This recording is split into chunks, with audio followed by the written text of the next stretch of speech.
joining me as we continue our journey through the Word of God. And today we are continuing, and we're going to conclude our journey through the chapter, or 24th chapter of the Gospel of Matthew, as we're continuing our journey through this.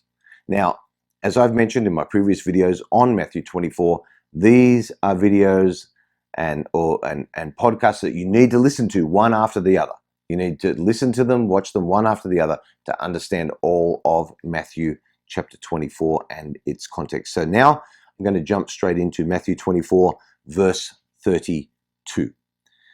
Now, learn this parable from the fig tree. When its branch has already become tender and puts forth leaves, you know that summer is near. So you also, when you see all these things, know that it is near at the doors. So, assuredly, I say to you,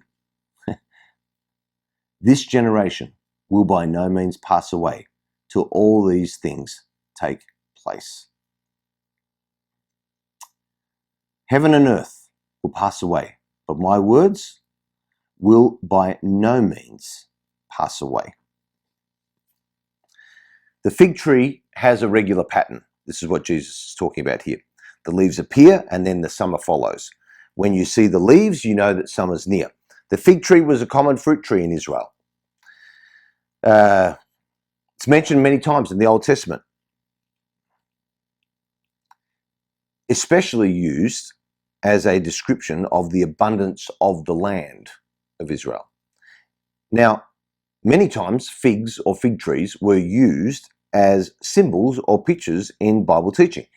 Passages like Jeremiah chapter 24 verses 1 to 10, Hosea chapter 9 verse 10, and fig trees are used as a representation for the nation of Israel. And it seems that Jesus' reference here is on the way that the fig tree follows reliable growth cycles related to the seasons. And it's especially evident when you compare this passage to Luke chapter 21, verse 29 to 31, which says, "Look at the fig tree and all the trees. When they are already budding, you see and know for yourselves that summer is now near. So you also, when you see these things happening, know that the kingdom of God is near.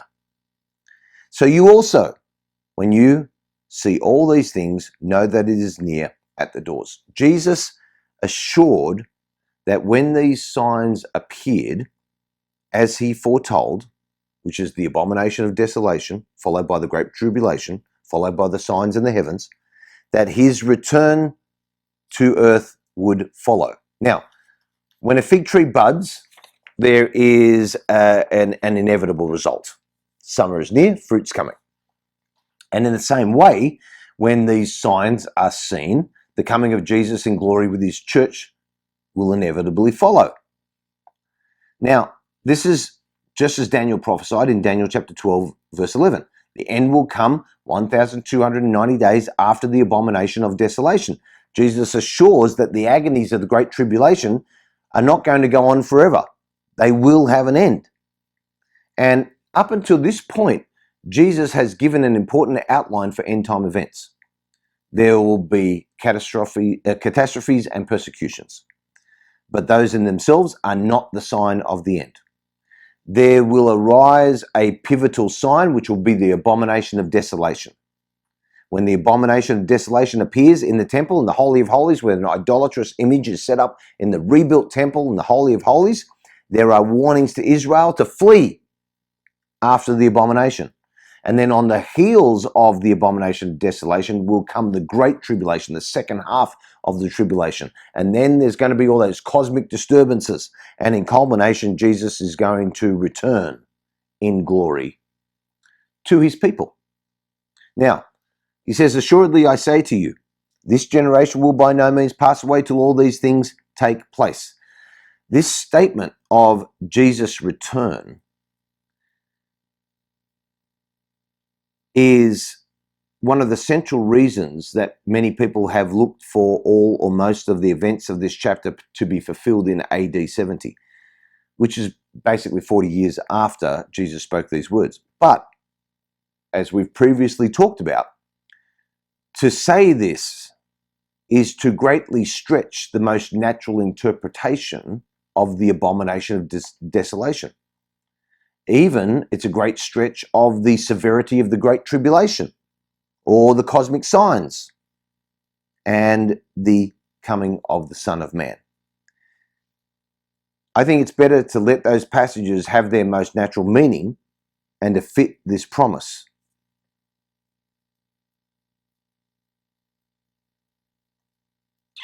Into the framework of their most natural meaning. This generation will by no means pass away. Now, it can't be the generation of the disciples, because they went a long time ago. They never saw Jesus return in glory, as described in Matthew 24:30. So it's undoubtedly the generation that sees these signs. So the generation, assuredly I say to you, the generation that sees these signs will by no means pass away till all these things take place. These events, Jesus' return, aren't going to be on a very long timetable. They're going to happen in succession the way that Jesus said would happen. Jesus referred to Daniel's prophecy, so we know that that is something that we can use as a calculation method for the period of the Great Tribulation. We don't know when Jesus is coming back for his church. We do know that when he comes back from his church, it starts a 7-year period, and we know what's going to happen in the first 3.5 years, and we know what's going to happen in the middle, and we know what's going to happen in the second 3.5 years. Okay, so then let's move on here. Matthew 24:36. But of that day and hour no one knows, not even the angels of heaven, but my Father only. Now, this is Jesus going back to the original question that the disciples asked at the beginning of Matthew chapter 24. What will be the sign of your coming? Remember, they thought they were asking one question, they were actually asking 3. And his answer is somewhat unexpected. Of that day, no one knows the hour that I'm coming back. So we're talking about Jesus coming back for his church, which will start the tribulation. To give this the strongest emphasis possible, Jesus says that this knowledge was reserved for his Father only. Which means that in Jesus' time, when he spoke this in his earthly ministry, he did not know the day nor the hour at that time that he said these words. And so if Jesus said during his earthly ministry, I don't even know, then I think it makes anybody who thinks that they can predict when it is going to happen foolish. No one knows. And based on what Jesus has told us about the abomination of desolation, we could expect that the exact day and hour could be known, because Daniel told us that there would be 1,290 days after the abomination of desolation. So that's when Daniel set the day of Jesus' return. So all of a sudden now we're presented with a dilemma. How can the day of Jesus coming be both completely unknown and at the same time be known according to the exact day, according to Daniel chapter 12, verse 11? Which is a great question, and it deserves a great answer. So let's move on. Watch it unfold. Matthew 24, verse 37. But as the days of Noah were, so also will the coming of the Son of Man be. For as in the days before the flood, they were eating and drinking, marrying, giving in marriage, until the day that Noah entered the ark, and did not know until the flood came and took them all away. So also will come and be the coming of the Son of Man. Jesus explained what he meant by the days of Noah. It means that when he's going to come back for his church, life is going to be going on as normal. Eating, drinking, marrying, giving in marriage. Business as usual. And we should remember that the days of Noah were marked with violence. There was demonic oppression, Genesis chapter 6, early verses of Genesis chapter 6. And they did not know until the flood came and took them all away. Those in the days of Noah were warned. And then eventually judgment came. To the people who ignored the warnings, came suddenly and unexpectedly.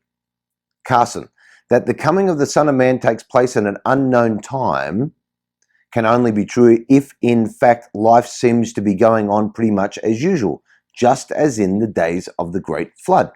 In this, we now have another dilemma. How can Jesus come to a world where life is going on as normal, and also a world that's experiencing the worst calamities ever seen on earth, ever? This is another great question that deserves another great answer. It's going to be revealed to us. Matthew 24, verse 40. Yes, we'll continue on here. Verse 40. Then 2 men will be in the field. One will be taken and the other left. 2 women will be grinding at the mill. One will be taken and the other left. Watch therefore, for you do not know what hour your Lord is coming. But know this, that if the master of the house had known what hour the thief would come, he would have watched and not allowed his house to be broken into. Therefore, you also be ready, for the Son of Man is coming at an hour you do not expect.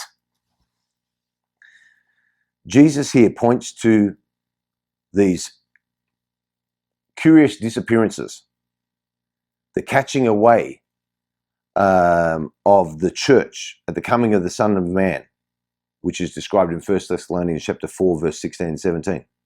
And the verb that's used here for the word taken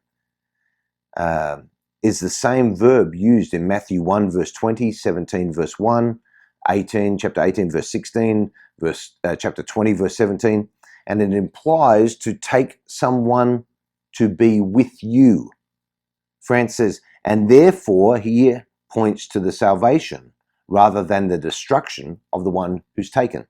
So the ones who are taken, the 2 men who will be in the field, one shall be taken. The one taken is taken to his salvation, not taken away to his desolation.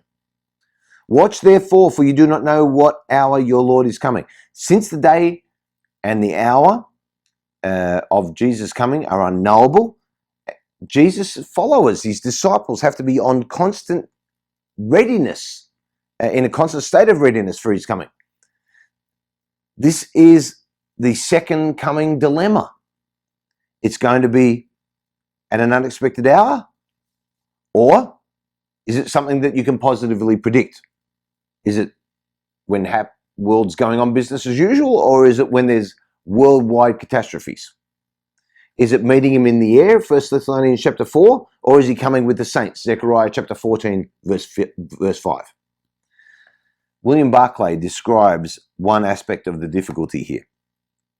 It is in 2 sections, and they seem to contradict each other. The first, verses 32 to 35, seem to indicate that, as a man can tell by the signs of nature when summer is on the way, so he can tell by the signs of the world when the second coming is on the way.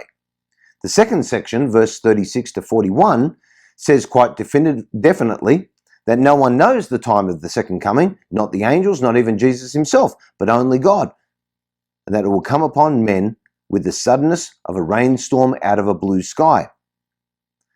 The dilemma is resolved by seeing that there are 2 second comings. One is in the air for the church, commonly known as the rapture, 1 Thessalonians chapter 4. The other is the second coming to the world.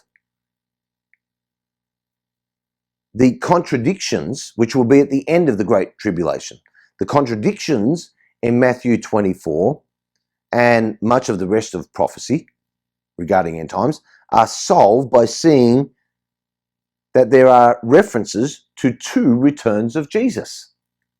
Coming for his church, taking them up in the air, then coming back to the earth. Therefore also, you also be ready, for the Son of Man is coming an hour you do not expect. We cannot escape the emphasis here. We've got to be ready because his coming for us is going to be without warning. And Jesus follows with a few parables that are going to drive home this point. We're going to pick that up in the next video, the next podcast, because I want to leave it there for today and then finish Matthew 24 with the closing parables of Jesus. Know that this is a lot to digest. I hope you have the opportunity to watch or listen to these again and again to understand the nature of what Jesus is saying in this most wonderful chapter in Matthew chapter 24.